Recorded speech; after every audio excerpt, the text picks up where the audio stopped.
शाम के 5 बज रहे थे। उसी वक्त मेरा मोबाइल बज उठा। सामने विक्रम था। हमेशा की तरह वो प्यार से बोला, जाने मन क्या कर रही हो? मैंने कहा, कुछ नहीं, अब ऑफिस से निकलकर पीजी जाऊंगी।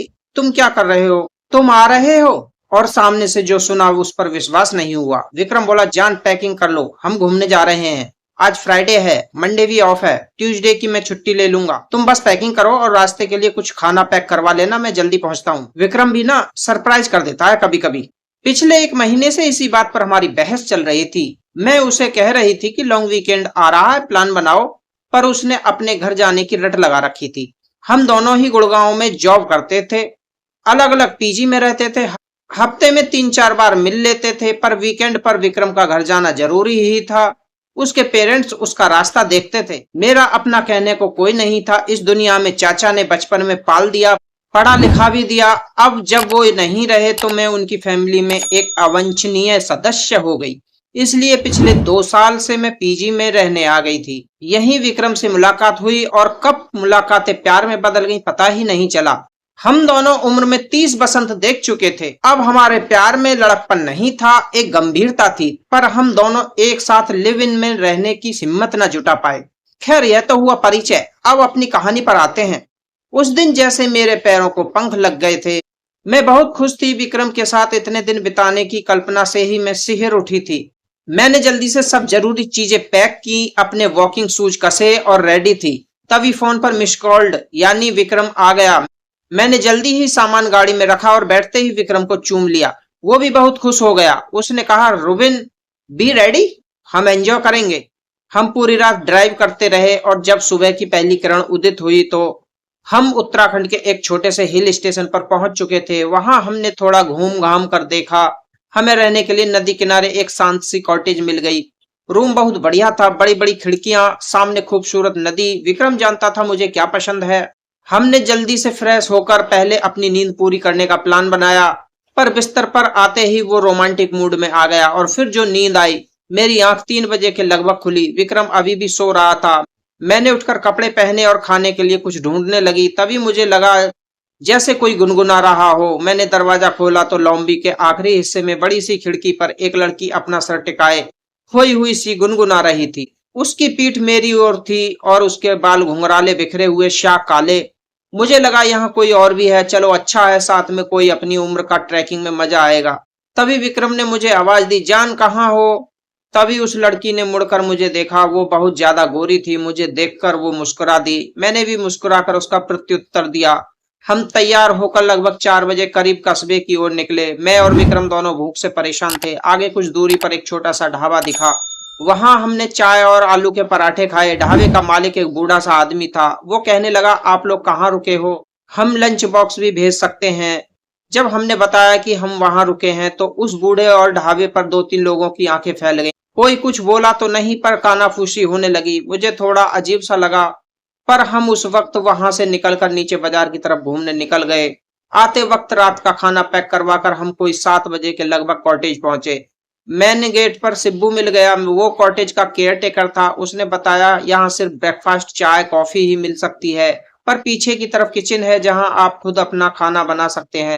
विक्रम उससे आसपास घूमने की जगह पूछने लगा और मैं रूम की तरफ बढ़ चली। लॉबी पर पहुंचते ही मुझे ठंडी हवा का एहसास हुआ। मैं चाबी अभी की होल में लगा ही रही थी कि मुझे साथ के कमरे से धीमे संगीत की आवाज आई, बहुत ही मधुर पर उदास सा। मुझे अचानक वो लड़की याद आ गई। पीछे पीछे विक्रम था। वो कहने लगा, अंदर चलो, यहाँ क्यों खड़ी हो, एक राउंड और हो जाए। उसकी आंखों में शरारत थी। मैं बस उसकी आंखों में खो गई।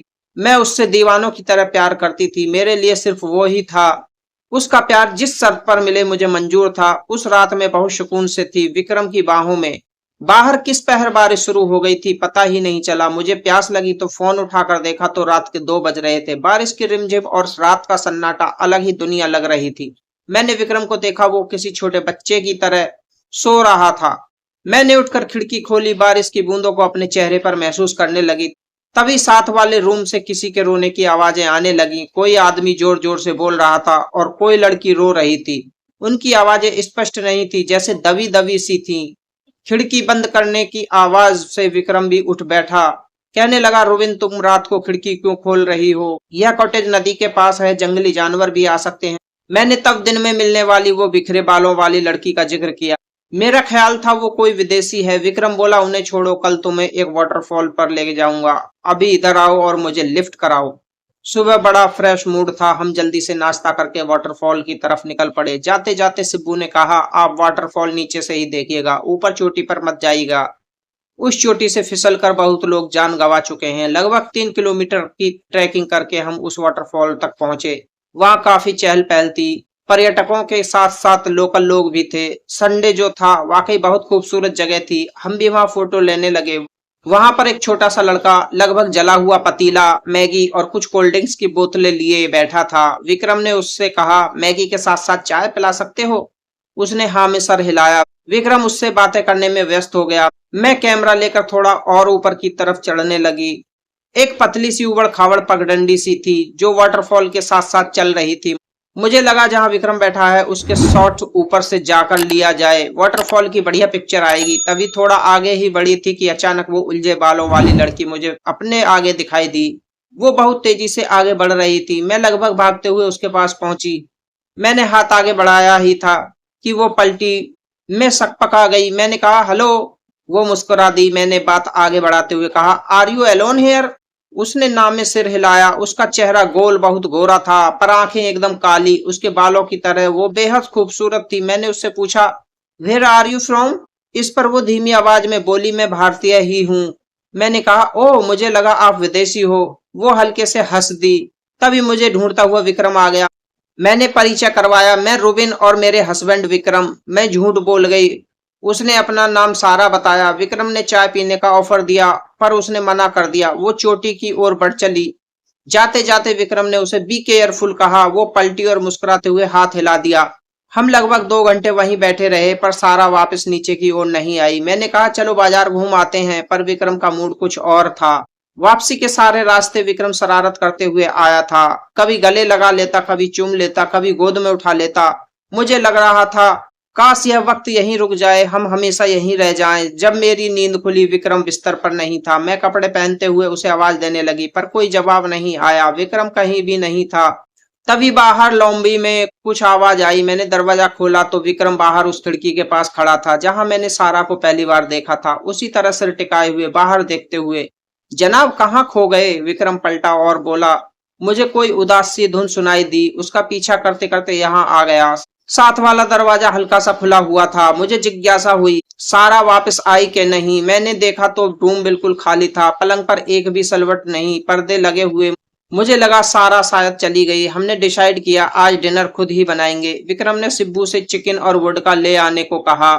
हमने कॉटेज के आंगन में आग जलाई। साइड में ही चूल्हा मंगा लिया। वोडका देख सिब्बू भी हमारे साथ बैठ गया। मैं चिकन पकाने लगी। रात बढ़ती जा रही थी। सिब्बू 2 पैक लगाने के बाद सेंटी हो गया। कहने लगा, बाबूजी, हमें भी दिल्ली ले चलो, अपने पास रख लेना, सेवा कर देंगे। विक्रम उसे समझाने लगा, अरे तुम तो जन्नत में रहते हो, यहाँ काम भी कम है, आराम से रहो। आज तो कॉटेज में हम अकेले ही गेस्ट हैं। सिब्बू ने कहा, साहब, पिछले कुछ महीनों से आप ही अकेले गेस्ट हो। मैं और विक्रम एक दूसरे की शक्ल देखने लगे। हमने कहा, अच्छा, एक कपल और भी था हमारे साथ वाले रूम में। आदमी को तो देखा नहीं, पर लड़की से मैं कॉटेज और फिर वाटरफॉल पर मिली। क्यों झूठ बोलते हो? सिब्बू का चेहरा सफेद पड़ गया। वो कुछ नहीं बोला। विक्रम ने कहा, क्या हुआ? सिब्बू अपना गला साफ करते हुए बोला, साहब, मैं अपनी माँ की कसम खाता हूँ, आप यहाँ अकेले ही गेस्ट हाउस में हो। आप यहाँ अकेले ही गेस्ट हो। आप आ गए नहीं तो मैं खुद अपने गांव जाने वाला था। मैंने कहा, फिर वो लड़की कौन थी, कहाँ से आई? सिब्बू ने बताया, इस कॉटेज के बारे में बहुत कहानियां फैली हुई हैं। यह बहुत पहले अंग्रेजों के जमाने में किसी साहब बहादुर का घर था और यहाँ कुछ मौतें हुई थी। तब से आसपास के लोग यहाँ आवाजें सुनने लगे। कभी कोई उदास सी धुन, कभी लड़की के गाने की, कभी रोने की। मेरा यह सुनकर खून जम गया था। पर सिब्बू हमें संतावना देते हुए बोला, साहब, मैंने तो आज तक ऐसा कुछ देखा ना सुना। मैं तो रोज यहीं रहता हूँ, कभी कुछ नहीं देखा। डिनर जैसे तैसे निपटा के हम दोनों रूम में आ गए। विक्रम मुझे ढांढस बंधाते हुए बोला, चर्सी है, कहाँ इसकी बातों में आ रही हो? पर अंदर से वो भी डरा हुआ लग रहा था। वोडका उतर चुकी थी और नींद भाग गई थी। मैं और विक्रम इधर उधर की बातें करते हुए टाइम बिता रहे थे। रात के 10 बज गए थे। बारिश शुरू हो गई। उसने माहौल को और बोझिल बना दिया। बातें करते करते हम कब सो गए पता ही नहीं चला। रात के किसी वक्त मुझे लगा जैसे मेरे ऊपर कोई झुका हुआ है। मैंने आंखें खोली तो सारा थी। सारा कंधों से पकड़कर मुझे उठा रही थी, मेरा नाम बार बार पुकार रही थी। उसकी आवाज किसी कुएं से आती हुई लग रही थी। मैं हड़बड़ाकर उठी। सारा मेरा हाथ पकड़कर मुझे खींचती हुई अपने साथ ले जाने लगी। डर के मारे मेरे गले से आवाज तक नहीं निकल रही थी। मैंने पीछे मुड़कर देखा, विक्रम बिस्तर पर ही था। सारा मुझे साथ वाले कमरे में ले गई। उस कमरे की शक्ल ही बदली हुई थी। हाल के कोने में बड़ी सी चेयर पर एक अंग्रेज रोबीला सा आदमी बैठा हुआ वायलिन बजा रहा था। उदास धुन, उसकी आंखें बंद थीं। सारा उसके पैरों के पास जाकर बैठ गई। वो रोने लगी। सारा ने उसका हाथ अपने हाथ में लिया और कहने लगी, please Albert, don't go, don't leave me. पर उस आदमी पर कोई फर्क नहीं पड़ रहा था। सारा का चेहरा लाल हो गया था। अचानक वो आदमी खड़ा हुआ और मेरी ओर बढ़ने लगा। मैं जड़ थी, जैसे मेरे आंखों के सामने कोई पिक्चर चल रही थी। तभी सारा के हाथ में न जाने कहां से बंदूक आ गई थी। सारा फिर बोली, अल्बर्ट स्टॉप। पर वो आदमी आगे बढ़ता ही जा रहा था और फिर एक धमाका और ढेर सा धुआं, और तब पहली बार मेरे गले से चीख निकली। विक्रम और शिब्बू भागते हुए मेरे पास आए।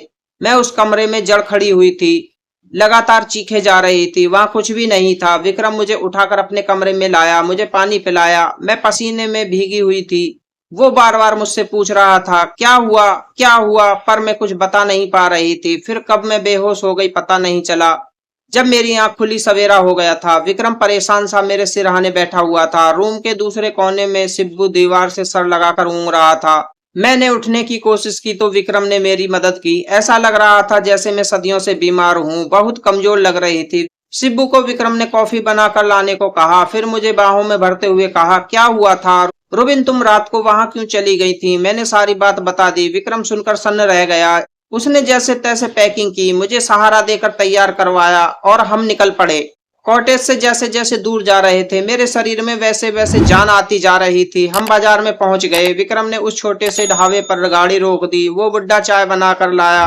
विक्रम और मेरी सफेद शक्ल देखकर वो बोला, साहब हम तो पहले ही दिन आपको बताने वाले थे, पर शहर के लोग ऐसी बातों को कहाँ मानते हैं। फिर जो उसने कहानी सुनाई वो इस प्रकार थी। यह बात उस जमाने की है जब अंग्रेज भारत छोड़कर जाने वाले थे।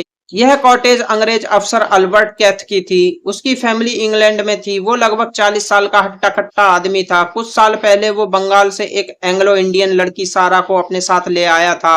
वो बेचारी उससे बहुत प्यार करती थी, पर जब अंग्रेज भारत छोड़कर जाने लगे तो अल्बर्ट सारा को छोड़कर जाने लगा।